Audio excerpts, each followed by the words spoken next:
One of the very good news जो मैंने सुना है, ऑफ कोर्स ये न्यूज़ अभी तक कॉन्क्रीट नहीं है, बट हमने पिछली बार जब बात किया था कि 25 ईयर्स जो ब्रह्मोस है उनका फ्यूचर भी आने वाला है, और हमने एक छोटे से सेगमेंट में कवर किया था कि यूनाइटेड अरब एमिरेट्स यानी यूएई भी इंटरेस्टेड है in this BrahMos system, and उनके जो टाइज है इंडिया के साथ वो बहुत अच्छे हैं। ऑफ कोर्स अगर आप जानते हो दुबई में तो हमारे बहुत इंडियंस रहते हैं, 4 बिलियन से ज़्यादा इंडियंस जो है यूएई में रहते हैं। इनके रिलेशंस इंडिया में काफ़ी अच्छे हैं, हमने काफ़ी अच्छा ट्रेड किया है, फाइनेंस डील है, एनर्जी डील्स है, और अभी हम एआई के साथ भी वर्क कर रहे हैं। बट जो मिडल ईस्ट का कॉन्फ्लिक्ट एंड वॉर हुआ था, that has made this two countries and this two super powers come together and have a closer deal then before. अब ये क्या है क्या नहीं है, इसके बारे में हम पूरी डिटेल में बात करेंगे आज in this news report segment.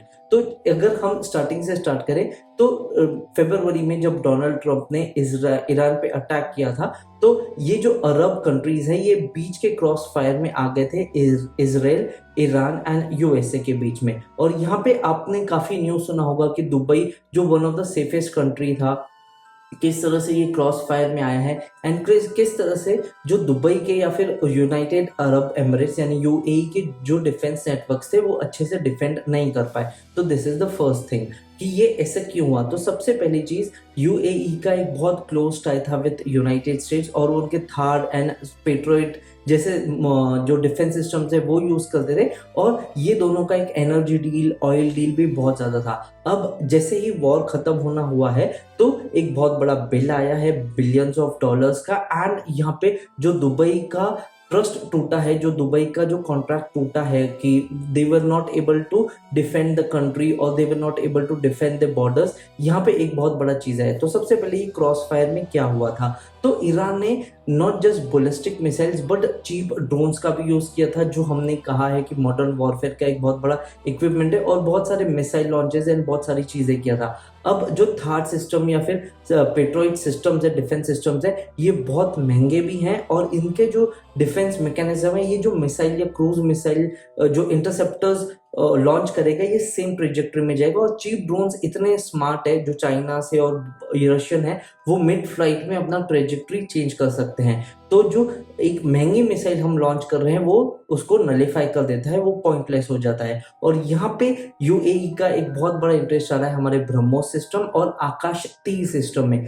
अब ये दोनों सिस्टम कैसे, जैसे आपको बताया कि ब्रह्मोस एक high speed supersonic cruiser missile है, फास्टेस्ट इन द वर्ल्ड, जो मार्क 3 की स्पीड से जाता है, और इसका 350 किलोमीटर रेंज है। और सबसे बेस्ट चीज ये है कि अगर आपने इसको जो टारगेट पे सेट किया है वो टारगेट पे ये हिट करेगा less than 5% chance of Fehling, जो कि इसको एक inevitable and one of the launch and forget वाला मिसाइल बना देता है, one of the most trustworthy missile बना देता है। एंड सेकेंड चीज है हमारा आकाश 3 मिसाइल सिस्टम। अब ये क्या सिस्टम है, तो सबसे पहले तो ये एक सिस्टम है जो ऐसे समझो कि नेटवर्क का एक वेब बना देता है, एक जाल बना देता है, जहाँ पे आपको गन मिसाइल्स, छोटे इंटरसेप्टर्स, बड़े इंटरसेप्टर्स, जो हमारा S-4000 डिफेंस सिस्टम है, उन सब के साथ कनेक्टेड 7-8 अलग अलग टाइप्स के करता है। अगर किसी ने चीप ड्रोन फायर किया तो वो उसको समझेगा, उसको इंटरसेप्ट करने के लिए इक्विवेलेंट जो फायर पावर है वो यूज करेगा, नॉट $1 मिलियन मिसाइल और इंटरसेप्टर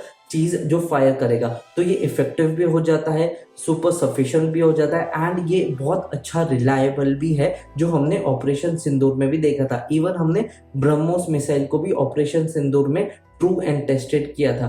तो यहाँ पे ट्रस्टवर्दी फैक्टर बन जाता है। यूएई एंड अमेरिका के भी टाइज कम जा रहे हैं, जहाँ पे अमेरिका ने डिफेंड नहीं किया था, and they also pass many comments on that. और इनफैक्ट जब ये वॉर का पीक था मई में, हमारे प्राइम मिनिस्टर नरेंद्र मोदी जब यूएई विजिट किए थे, तो उन्होंने एक अनप्रेसिडेंटेड सपोर्ट दिया था यूएई को। हमलों की हम कठोर निंदा करते हैं।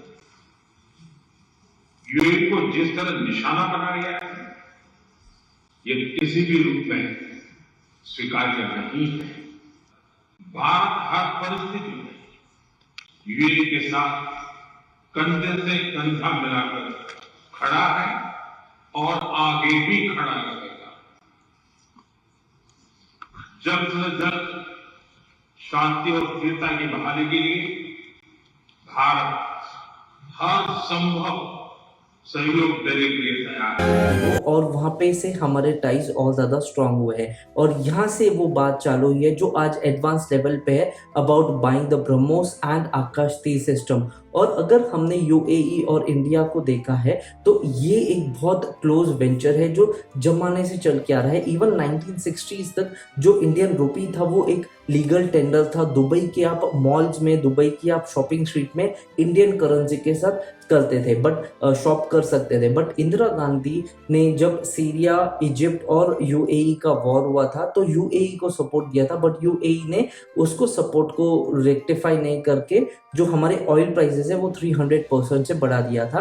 एंड तब से थोड़े टाइज कम हुए हैं, बट लेट 2000 से because of the new government and because हमारे बहुत ज़्यादा लोग वहाँ हैं और because we have such a diverse country and हमारे टाइज बहुत अच्छे हैं, तो इंडिया और यूएई यानी यूनाइटेड अरब एमिरेट्स के साथ हमारे टाइज बहुत अच्छे हैं जो कि फाइनेंस, जैसे मैंने कहा, फाइनेंस, टेक्नोलॉजी, ट्रेड और एनर्जी नीड्स, अभी weapon systems and defence system जो कि हाईएस्ट ट्रेड का, ऐसे समझो कि ये सबसे बड़ा पिलर माना जाता है, वो भी है। अब द पॉइंट इज कि यूएई इंडिया को चूज क्यों करता है, तो सबसे पहले तो एक सेफ कंट्री है, चाइना जैसे ट्रस्ट नहीं है, यूएई यूएसए जैसा महंगा नहीं है, रशिया अपने आप को डिफेंड नहीं कर पा रहा है और वो अपने एक वॉर में है, और अगर वो वहां से लेगा तो फिर बाकी नेटो कंट्रीज और उनका बिजनेस, यूएसए का बिजनेस और सैंक्शंस, ट्रेड वॉर का खतरा है और वो इसराइल से ले नहीं सकता है।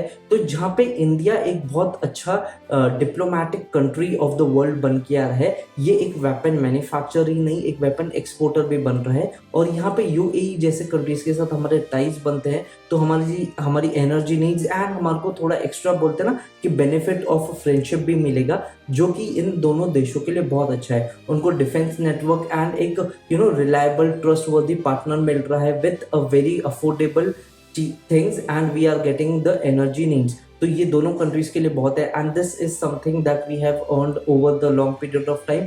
और यहाँ पे ही एक बहुत पॉजिटिव और अच्छी चीज हो जाती है। यस, अगर वॉर में कुछ अच्छा होगा तो ये दोनों कंट्रीज के लिए होगा, that they have a forward future of thinking. What are your thoughts on this? Let me know down in the comment box. Global desk को सब्सक्राइब नहीं किया तो सब्सक्राइब कर दीजिए। Till the time I will see you in my next video. ये video कैसे लगा है प्लीज कमेंट बॉक्स में बताइए। अच्छा लगता है तो लाइक कीजिए, अच्छा नहीं लगता है डिसलाइक कीजिए। Tell us the reason so we can improve and do subscribe to global desk. Till the time I will see you in my next video. Have a nice day, take care and be happy.